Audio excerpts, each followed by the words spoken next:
Hi, my name is Stephanie, and today I want to talk to you about occupational therapy, or OT. So the last few times that we mentioned therapy on this channel, such as ABA and social thinking, it wasn't exactly in the best light or the most positive way. However, I regard the field of occupational therapy very highly, and I know that a lot of people don't really know what it even is. Additionally, as I've told you before, mostly through live streams, and I think a different video, I'm not sure, I am working to become an occupational therapy assistant, so I imagine there is likely going to be a bit of occupational therapy inspired or centric videos that will make their way to this channel. So it might help you to know what occupational therapy is and kind of have a baseline idea of what it is, and also why I'm such a fan of it and why I think that it's fantastic, especially for autistic people. Now, as you might know, April is Autism Awareness/Acceptance Month, but you may not have known that it's also Occupational Therapy Month, so I kind of wanted to get this video out during April as well. Also, obligatory merch shout out. I'm a turtle now.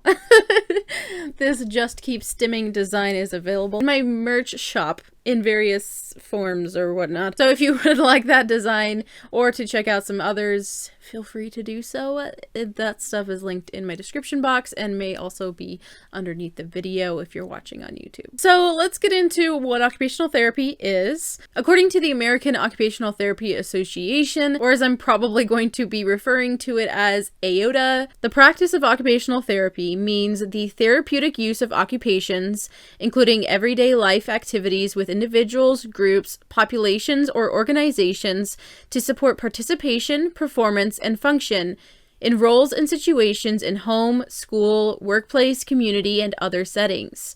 Occupational therapy services are provided for habilitation, rehabilitation, and the promotion of health and wellness to those who have or are at risk for developing an illness, injury, disease, disorder, condition, impairment, disability, activity limitation, or participation restriction. Occupational therapy addresses the physical, cognitive, psychosocial, sensory perceptual, and other aspects of performance in a variety of contexts and environments to support engagement in occupations that affect physical and mental health, well-being, and quality of life. So that sounds like a lot, right? And it really is. While that is a more official way of putting it, trying to encompass all that occupational therapy is, it is very difficult to define. In fact, one of the things that they had us do in Intro to Occupational Therapy was defining occupational therapy in a certain way, avoiding comparing it to other therapies, etc. And so they actually kind of encourage you to kind of give your own definition and make your own elevator pitch of what occupational therapy is, obviously within the guidelines of what it is. But it is one of those things that's pretty hard to explain in short because it has a very wide scope. It is one of the only therapies that can really help anyone at any age in pretty much any circumstance. It's meant to be both preventative and helpful after the fact. So this even includes helping people maintain a healthy lifestyle, for example, or keep themselves safe instead of putting themselves at risk for injury. And then helping someone after injury, or helping someone with a disability, or someone who just became disabled because of something. All sorts of things, and any place in the lifespan, occupational therapy can be helpful. Now, one of the things that I absolutely love about occupational therapy is that it is centered on what the client, what that person wants, and what matters to them. What is important and meaningful to the person. And in this way, I feel that it is pretty much the opposite of ABA, because ABA and other therapies tend to focus on, what is the thing that you should be doing right now? What do we want you to achieve? And we're going to get you there. Whereas occupational therapy focuses on what that person, that client, that individual wants with their life. What do they find meaningful? What matters to them? And how can we get them to achieve the things that they want to achieve? So to me, that's amazing. I'm a person who really wants to get to the root of things, and I really want to understand things, and I really want to actually help instead of give band-aid answers to things and quick responses like a lot of people tend to be able to casually do. And I feel that occupational therapy really, as you know, the core ideals focus on the person and the things around that person. What could be contributing to issues in this area? What could be barriers that this person's facing? And how do we help that person in a meaningful way while respecting them and their wishes and their viewpoints? And I just think that's really amazing, and I'm really excited about it. This whole video might just be me fangirling over occupational therapy. Anyway, the American Occupational Therapy Association also had a definition that was a little more easy to share with people, and I'll share that with you now. Occupational therapy is the only profession that helps people across the lifespan to do the things they want and need to do through the therapeutic use of daily activities, occupations. Occupational therapy practitioners enable people of all ages to live life to its fullest by helping them promote health and prevent or live better with injury, illness, or disability. Common occupational therapy interventions include helping children with disabilities to participate fully in school and social situations, helping people recover from injury to regain skills, and providing supports for older adults experiencing physical and cognitive changes. Occupational therapy services typically include an individualized evaluation during which the client/family and occupational therapist determine the person's goals, customized intervention to improve the person's ability to perform daily activities and reach the goals, and an outcomes evaluation to ensure that the goals are being met and/or make changes to the intervention plan. Occupational therapy practitioners have a holistic perspective in which the focus is on adapting the environment and/or task to fit the person, and the person is an integral part of the therapy team. It is an evidence-based practice deeply rooted in science. So basically, occupational therapy is a therapy where therapists work with a person to help them determine what their goals are, what they want to achieve, maybe what they need to be able to do, and those things that matter to them to be able to achieve and to be able to do, and help them find a way to do that. This can be pretty much anything. The occupational therapist will work with that person to determine how to get there, what kind of steps we can take. We might have to adapt things in the environment with equipment, with supports, etc. We might work in small steps, augmenting tasks to finally achieve eventually kind of what we're trying to get to. But all of this is centered on that person and also all these other aspects in their life that affect their ability to do these things or their ability to prevent problems, etc. So I'm really excited because it really matters what the person wants, what the person finds meaningful. And another thing about occupational therapy is that these tasks or these things, these activities that people are doing to be able to reach those goals that they have are supposed to be as meaningful and practical as possible, avoiding doing tasks for the task's sake, which is something I don't think really anybody enjoys doing, just a task because, or a task because, oh, this random thing will make you be able to move your fingers better. Whereas an occupational therapist should be able to work with what can help you move your fingers better, but also for the purpose of what you want, moving you towards skills and abilities and whatever else that are actually useful and meaningful to that person, instead of some things that I've seen where, for example, in special education classrooms where they're like, okay, put the orange paper clips in this bin and the blue paper clips in this bin, and they mix them all together and have them sort them, and then they dump them all together again. That is meaningless. That's a task for the task's sake.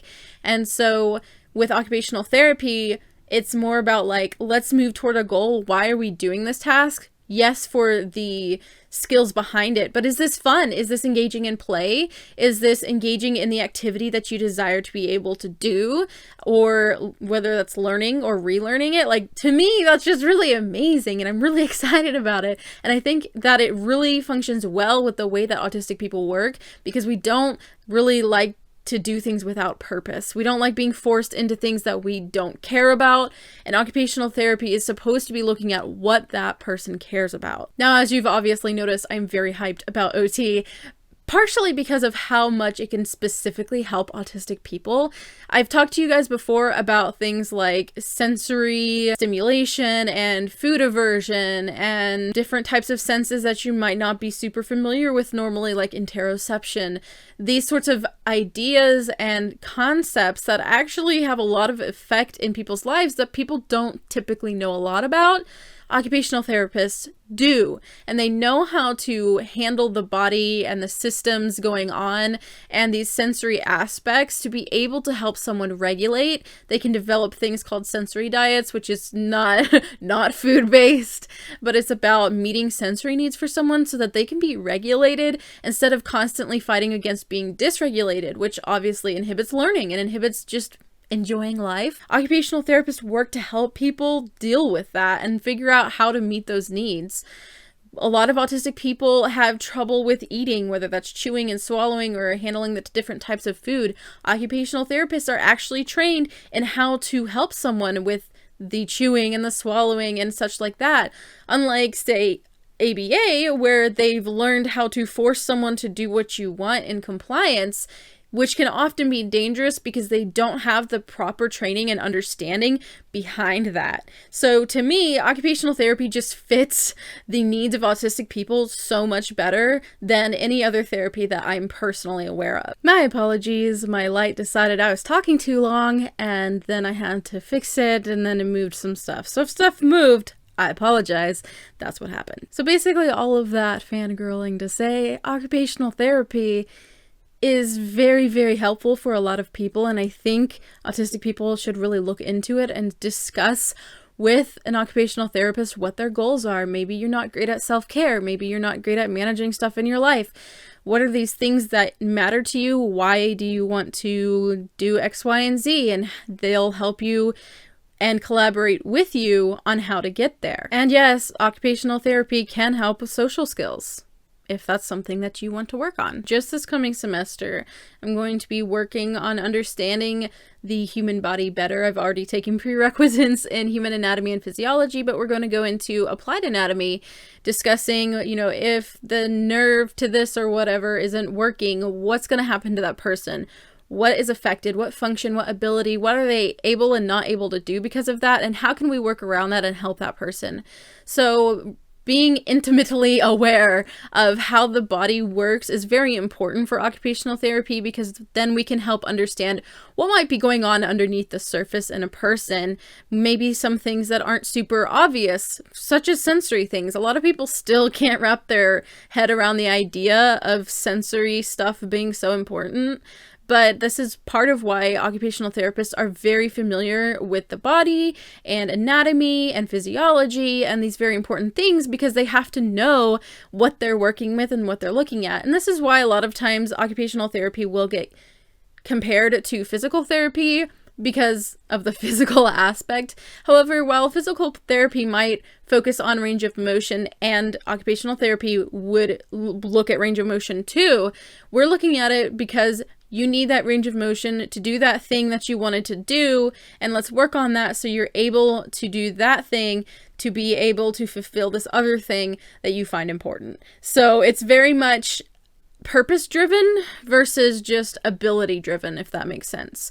How does this affect the person and what they want to do and what they need to be able to do? So I hope all of that makes sense. I just wanted to give you kind of an introductory understanding of what occupational therapy is, why I'm going into occupational therapy as a field, and why I think it is especially important for the autistic population to understand how occupational therapy can help them. Thank you so much for watching. I hope you enjoyed this video or found it informative in some way. If you did, go ahead and give it a thumbs up and let me know your thoughts in the comments below. Have you ever been a part of occupational therapy, either as a client or as a practitioner? What are your thoughts on it? If you're interested in autism-related content from me, you can go ahead and hit that subscribe button. I try to upload to this channel every Thursday at 4 p.m. Central Standard Time, except for the last Thursday of the month where I try to go live with you guys here on the channel. Thank you to everyone who supports me here on YouTube as YouTube members, my patrons over on Patreon, and a special thank you to my Spaz tier patron, Philip Noah. Thank you so much for watching. I hope you're having a wonderful week, and I will see you in my next video. Bye!